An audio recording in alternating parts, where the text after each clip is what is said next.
Venezuela ha sido precisamente uno de los casos que hemos analizado en las últimas semanas y de los casos importantes en este 2025, que está terminando con serios cuestionamientos sobre la efectividad de las instituciones y del derecho internacional. Cuestionado también el concepto de Occidente, que describía la alianza entre Europa y Estados Unidos después de la Segunda Guerra Mundial. Piense en la invasión rusa a Ucrania, piense ahora cómo se lleva Bruselas con Washington.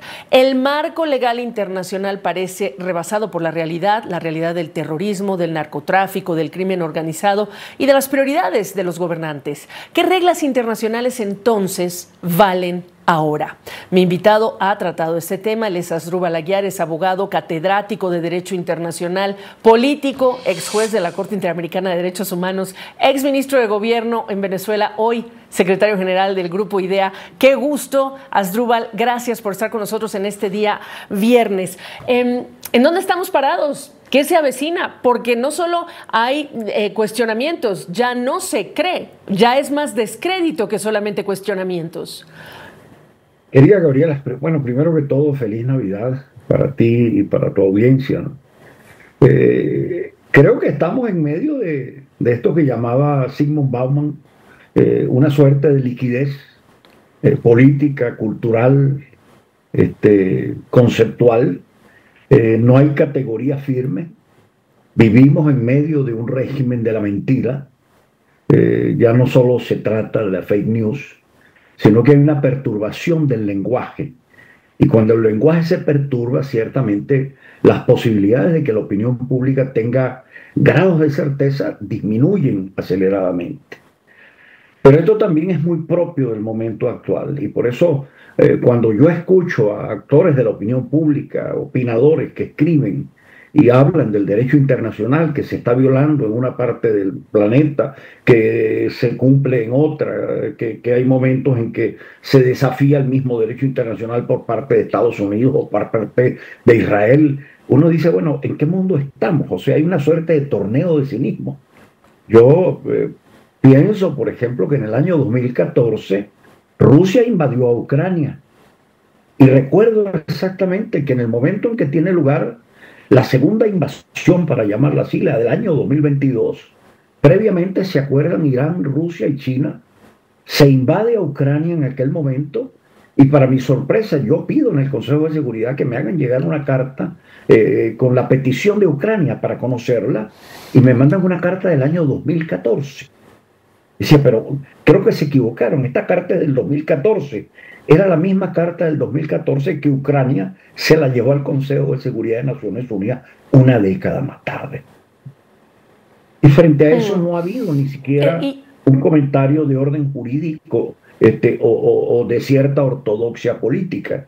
Simplemente quedó allí para el debate de opinión pública. Cuando pasa lo que está pasando en América, pasa también exactamente lo mismo. Y entonces uno se pregunta qué ha pasado con el derecho internacional, cómo la realidad ha superado cuando hablamos de narcoestados, no funciona el derecho internacional para cubrir, digamos, algunas de las circunstancias o prácticamente hablamos de un nuevo orden mundial en el que los más fuertes son los que prevalecen. ¿Qué momento vive de quiebre el derecho internacional y qué hay que hacer? Mira, Gabriela, es muy pertinente lo que tú planteas, y yo quisiera tratar de ser lo más pedagógico en la explicación para que la gente nos entienda. En primer lugar, no hay un periodo histórico en el mundo internacional en donde no hayan existido actores potentes que garanticen el orden. Si esos actores potentes no existen, no hay orden posible.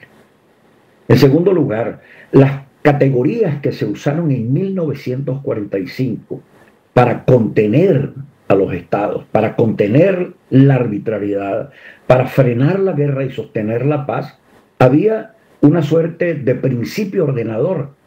Puede hacerse todo siempre y cuando no se respete el principio ordenador de la dignidad de la persona humana. Bueno, eso fue así hasta fecha reciente. Después los estados comenzaron a reasumir sus potencias soberanas por encima de los individuos y hoy, como lo digo yo normalmente a mis alumnos, no se conjuga pro libertad, pro hombre o libertad, sino que se conjuga pro Estado o pro príncipe. Pero hay un hecho adicional que nosotros pasamos por alto. A partir del año de 1989, cuando se cae el muro de Berlín, que se considera que el orden mundial comenzaba a entrar en otra fase, llegó la tercera y la cuarta revoluciones industriales, la digital y la inteligencia artificial. Allí no existe espacio, allí no existe tiempo. Los estados son espacios y las naciones son tiempos, son culturas.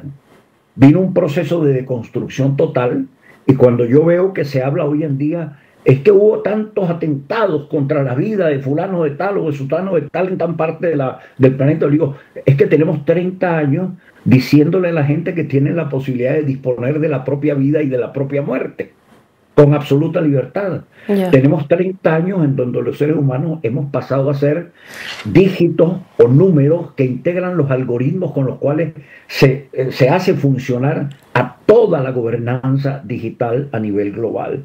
Nosotros somos básicamente elementos de consumo. Entonces, cuando uno piensa en el derecho internacional son estados-naciones y son individuos con derechos frente a los estados. Y esas categorías han desaparecido totalmente en el momento actual. Los chinos y los rusos, apenas hay que decir, los chinos y los rusos, y perdona la interrupción, cuando inician la guerra contra Ucrania, ellos elaboraron un documento, las relaciones internacionales para la era nueva.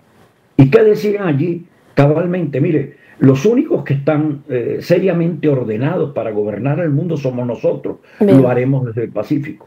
¿Qué le aconsejamos a Occidente? Bueno, que sostenga la paz y permita que surjan pequeños movimientos o grupos políticos de acuerdo a las necesidades de cada población.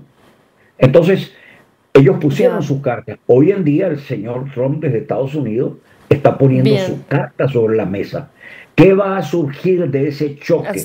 Rusia, China, Estados Unidos. No lo sabemos. Y ahí fraguará un nuevo orden, cual todavía no conocemos sus categorías. Sí. Asdrúbal, apenas pudimos acariciar el tema. La televisión es cruel en el tiempo, se me ha acabado. Hay que regresar a él, así que invitado a que regreses pronto para habbar del mismo. Un gusto saludarte. Buenas noches, feliz año. Querida Gabriela. Hasta luego.